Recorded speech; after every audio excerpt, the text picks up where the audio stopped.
गांव की शाम होने वाली थी। आसमान में काले घने बादल ऐसे छा गए थे जैसे दिन में ही रात हो गई हो। ठंडी हवाएं चल रही थीं और बिजली कड़क रही थी। माधव अपनी पुरानी लकड़ी की रेहड़ी को धकेलता हुआ चौराहे की तरफ जा रहा था। माधव बहुत गरीब था। उसके पास बस यही एक ठेला था जिससे वो पाव भाजी बेचकर अपना गुजारा करता था। उसके घर की छत कच्ची थी जो हर बारिश में टपकने लगती थी। हे भगवान, आज बस बारिश ना हो। अगर आज भाजी नहीं बिकी तो कल तक सब खराब हो जाएगा। घर में राशन भी खत्म हो चुका है। सुमित्रा इस उम्मीद में होगी कि आज कुछ पैसे लेकर आऊंगा तो घर का चूल्हा जलेगा। जैसे ही माधव ने चौराहे पर अपना ठेला लगाया वैसे ही मोटी मोटी बूंदें गिरने लगी। देखते ही देखते बहुत तेज बारिश शुरू हो गई। लोग अपनी अपनी दुकानों के शटर गिराकर घर जाने लगे। तभी माधव ने जल्दी से एक फटी हुई पन्नी निकाली और अपनी पाव भाजी को बचाने के लिए उसे ढक दिया। वो खुद तो भीग रहा था पर उसे चिंता अपनी भाजी की थी। तभी गांव का एक आदमी बिरजू, जो माधव के ठेले के पास से जा रहा था, उसने माधव से कहा, अरे माधव, ये क्या कर रहे हो? ऐसी आफत वाली बारिश में कौन बाहर आएगा तुम्हारी पाव भाजी खाने? घर जा भाई, वरना बीमार हो जाएगा। बिरजू भाई, गरीब को बीमारी से ज्यादा भूख का डर लगता है। आज दिन भर से 1 रुपए की भी बोहनी नहीं हुई है। अगर खाली हाथ घर गया तो सुमित्रा को क्या मुंह दिखाऊंगा। बारिश और भी तेज हो गई। वो एक पेड़ के नीचे खड़ा होकर बस आसमान की तरफ देखने लगा। उसकी आंखों में आंसू थे और दिल में डर। रात के 8 बज गए थे। बारिश थोड़ी धीमी हुई थी लेकिन हर तरफ सन्नाटा था। माधव ने सोच लिया था कि आज का दिन उसके लिए खराब गया। अब घर लौट जाना चाहिए। वो अपना सामान समेट ही रहा था कि अचानक एक बड़ी सी कार कीचड़ उछालती हुई आई और सीधे माधव के ठेले के पास आकर रुक गई। उस कार से एक साहब बाहर उतारते हैं और कहते हैं, ओ भाई, क्या कुछ खाने को मिलेगा? हम लोग शहर जा रहे थे लेकिन आगे का रास्ता बंद है। बहुत जोर की भूख लगी है। जी साहब, भाजी तो तैयार है, बस पाव गरम करने की देर है। आप 5 मिनट रुकिए, मैं अभी देता हूँ। अरे भाई जल्दी करो, इस ठंड में कुछ गर्मा गर्म मिल जाए तो जान में जान आए। माधव के मुरझाए हुए चेहरे पर रौनक आ गई। उसने जल्दी से चूल्हा जलाया। मक्खन की खुशबू चारों तरफ फैल गई। उसने तवे पर भाजी को अच्छे से मैश किया और पाव को मक्खन लगाकर लाल होने तक सेंका। गर्मा गर्म धुआं निकलती पाव भाजी देखकर उन मुसाफिरों की भूख और बढ़ गई। जिसके बाद माधव गर्मा गर्म पाव भाजी की प्लेट सजाकर साहब को देता है।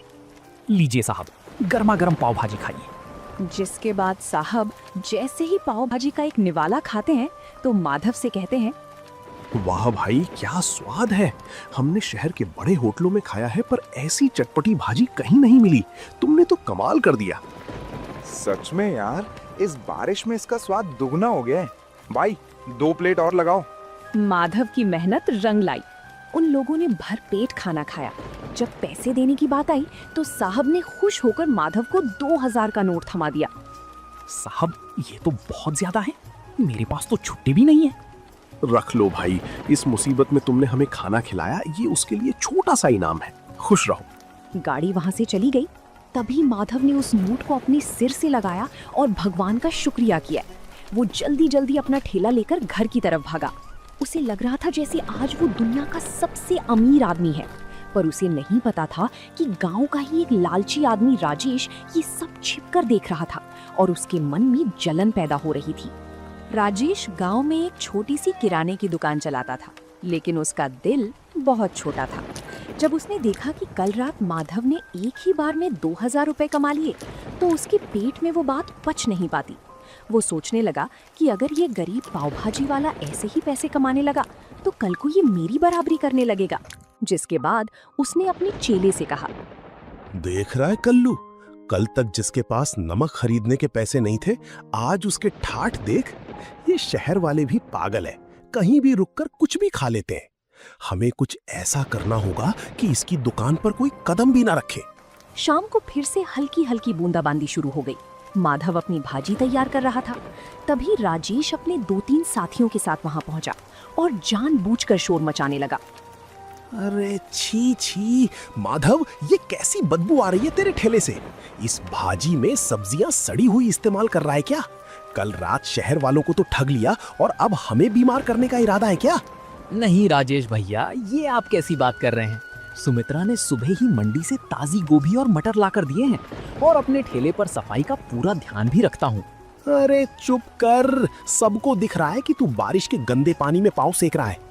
गांव वालों सुन लो, अगर माधव की पाव भाजी खाई तो पेट खराब होना पक्का है। कल रात जो लोग खाकर गए थे, सुना है उनकी तबीयत बिगड़ गई है। राजेश की बात सुनकर जो एक दो लोग आने वाले थे वो भी ठिठक गए। गांव में अफवाह आग की तरह फैलती है।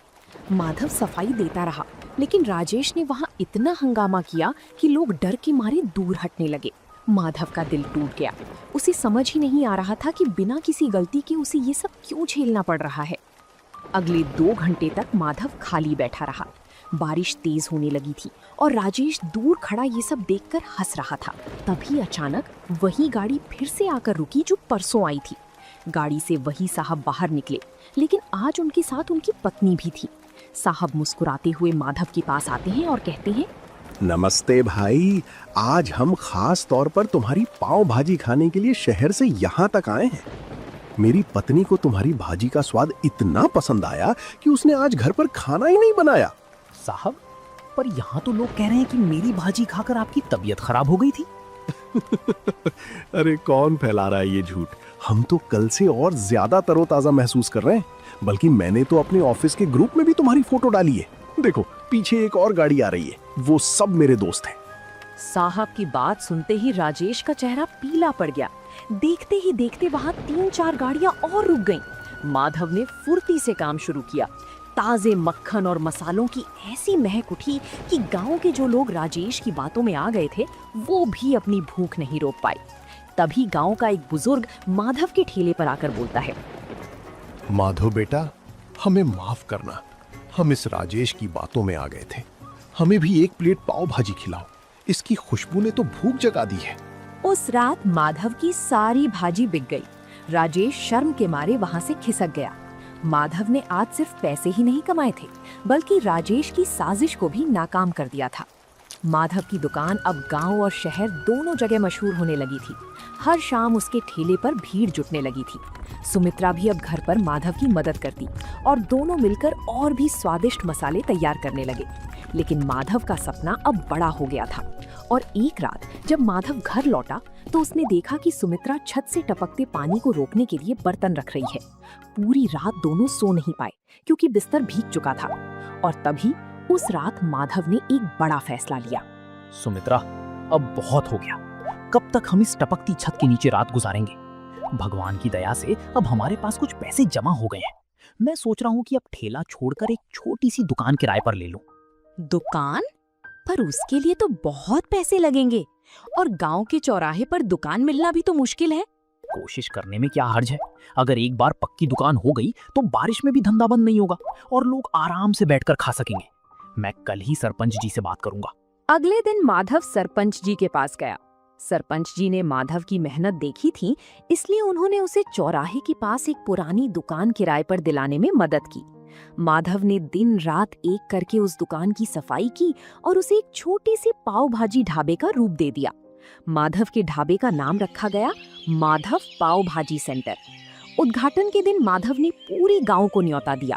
उसने सोचा था कि पुरानी बातें भूलकर वो राजेश को भी बुलाएगा ताकि गांव में भाईचारा बना रहे। जिसके बाद माधव राजेश की दुकान पर जाता है और कहता है, राजेश भाई, आज मेरी छोटी सी दुकान का उद्घाटन है, आप जरूर आना, मुझे बहुत खुशी होगी। बड़ा आया दुकान खोलने वाला। 2 दिन क्या शहर वाले रुक गए, तू तो अपने आप को राजा समझने लगा। जा, मैं नहीं आने वाला तेरी सड़ी हुई दुकान पर। माधव उदास मन से वापस आ गया। शाम को ढाबे पर खूब रौनक थी। मुसाफिर, गांव के लोग और बच्चे सब बड़े चाव से पाव भाजी खा रहे थे। तभी अचानक कुछ ऐसा हुआ जिसकी किसी ने उम्मीद नहीं की थी। गांव के कुछ आवारा लड़के, जिन्हें राजेश ने पैसे देकर भेजा था, ढाबे के अंदर आए और शोर मचाने लगे। और एक लड़का जानबूझकर प्लेट नीचे गिरा देता है और कहता है, अरे ये कैसी भाजी है? इसमें तो कंकड़ पत्थर है। तुम लोग हमें बीमार करना चाहते हो क्या? माधव सन्न रह गया। उसे पता था कि भाजी उसने खुद छानी है, उसमें कंकड़ हो ही नहीं सकते। लेकिन वो लड़के इस बात को लेकर दुकान का सामान बाहर फेंकने लगे, जिसके कारण दुकान का पूरा माहौल खराब हो गया। तभी भीड़ में से एक कड़क आवाज आई,